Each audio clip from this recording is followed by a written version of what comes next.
When you travel the world for a year, you see and experience so much, and we want to share our daily travels with you. Unfortunately, a hard drive failure means we have to tell the middle a little bit differently. So, welcome to Storytime with the Happy Hoppies in this edition of The Lost Episodes. It's finally Christmas! So we thought we'd wear Christmas colors. There you go, yeah. And today is the first time that we hitchhiked on our world trip.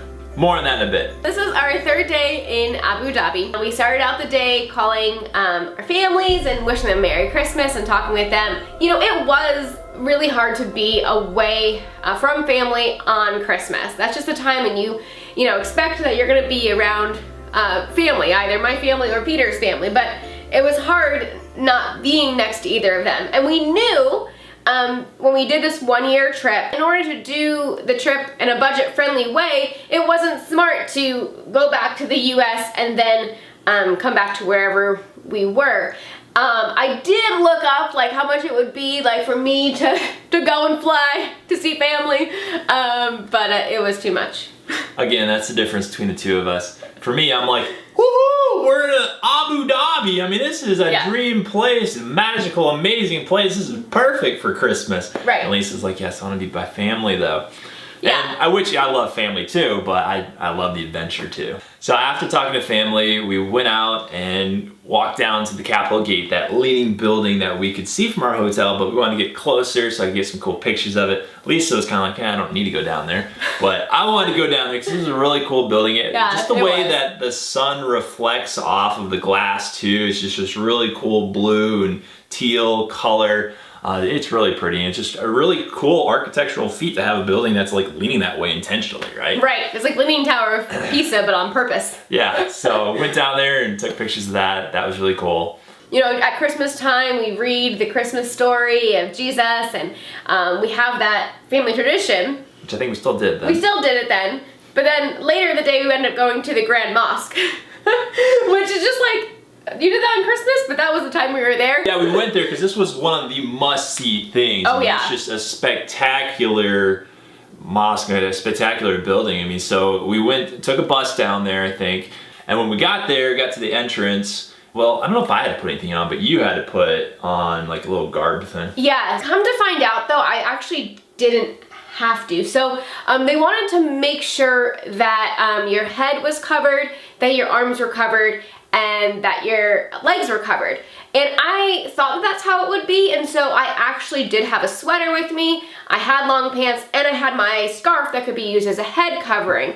But I didn't put my scarf on right away, and so then therefore they give you this garb so that way you are covered. Plus it was kind of a fun experience. So yeah, they had like a little changing room that you go in and you're not really changing, you're just putting it over your clothes. So then we just kind of went in and wandered around and got to explore. Everything's just so immaculate and beautiful. It's amazing. Yeah, then we went into like the prayer room inside where they have the world's largest carpet. Yeah. And amazing chandeliers, just intricate details. It was just really fun taking pictures of all these things. I mean, they spared no expense on this. This was an amazing place.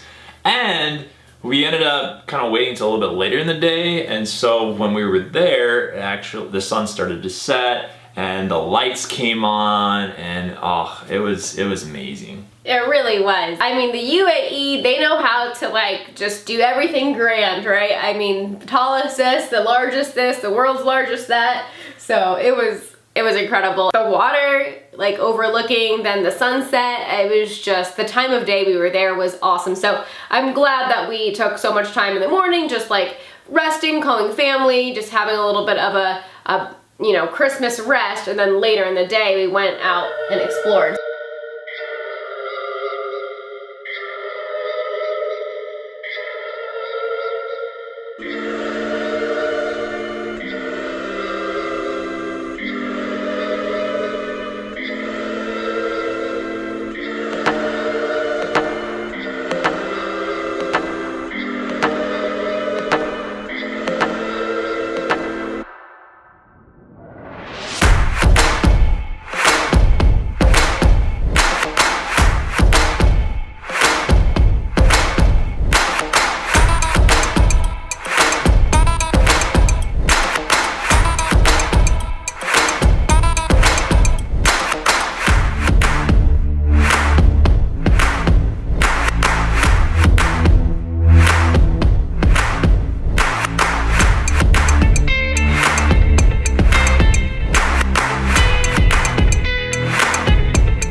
after the sun had gone down, we were debating on whether or not to go see one more place.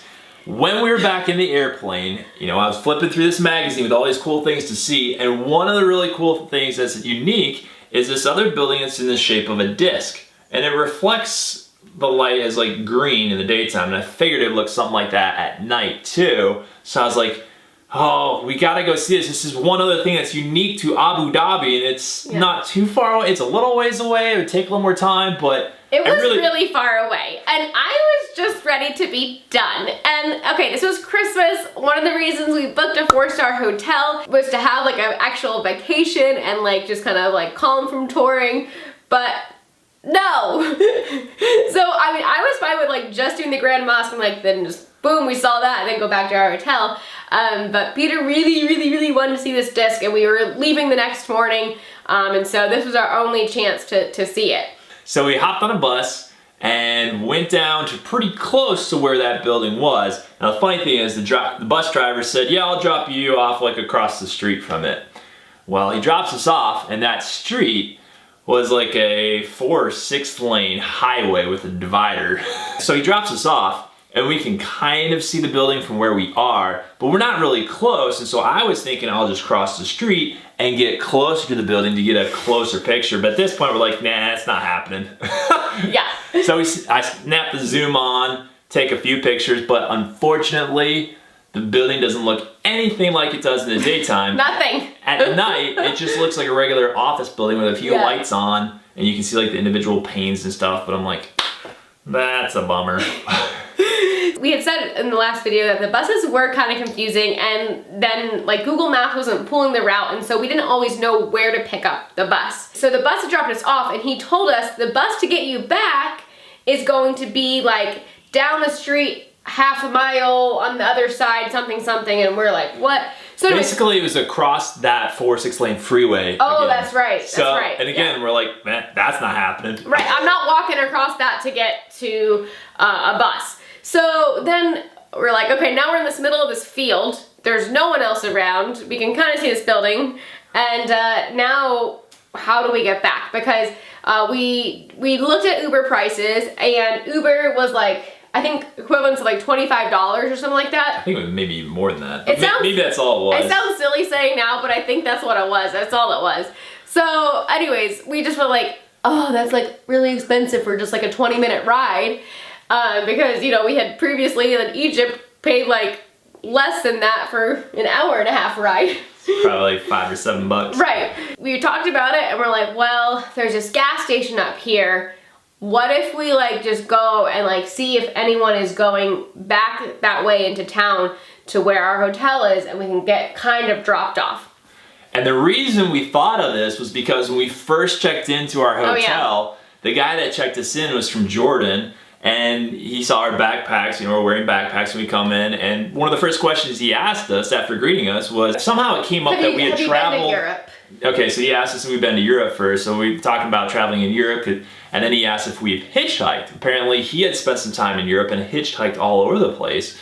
And so we were talking about hitchhiking a little bit with him. He said something about, just don't do it here. Like, do it when you go back to Europe another time. But, I wouldn't do it here necessarily. And we asked him, we're like, why? Is it unsafe? And he's like, no, just no one would pick you up here.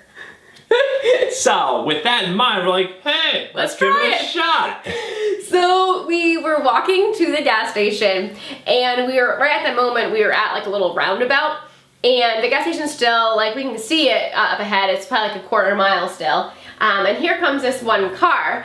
And we're just like, well, let's just try it. Like, we've not done this before. Let's just try it as we're on the way to the gas station to ask somebody. So we just stuck out our thumb like this. And this is how you stick out your thumb. That's what we saw, like, all over. So sideways. So the first car that came around the roundabout just stopped. So it's a brand new like Lexus or something nice SUV. Yeah. Pulls over, and when he pulls over, he rolls down the passenger side window. I kind of lean in and ask him if he's going or would be willing to take us down to this hotel. I told him what area we were, and I was trying to show him on the map, on Google Maps, where we were trying to get to, and he was like, there's another car coming, just hop in, I'll take you. There wasn't a way to pull over on the roundabout, so he was just in the middle of the road and he didn't want to hold up traffic, so he's just like, just hop in, hop in. So we get in, it was just like, what are we doing? This is weird, but he was so We had a nice. good feeling about him. We did. A lot of them have like, you know, where you can look at the map and stuff.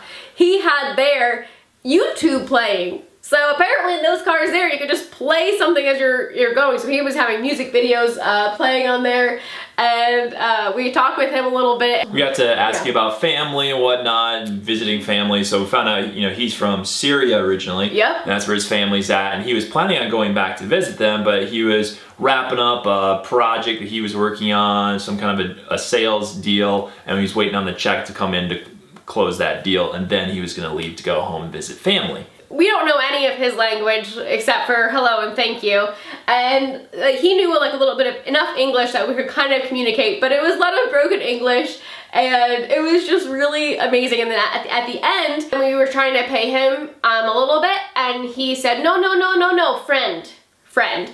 Because had we had to get the bus back, you know, we would have paid for that bus, and so we were trying to pay him something. And he was like, no, friend. And I gave him my YouTube channel, so as he drove away from our hotel, he was watching Happy on his car. So if you happen to watch this video, again, thank you so much for picking us up. Yep. Thank you for driving out of your way. I'm not sure how far out of your way you ended up going, but thank you for giving us that ride. That was awesome. And that kindness, it was awesome. So yeah, and then the next video, we explore Dubai. So join us in those next videos. See ya!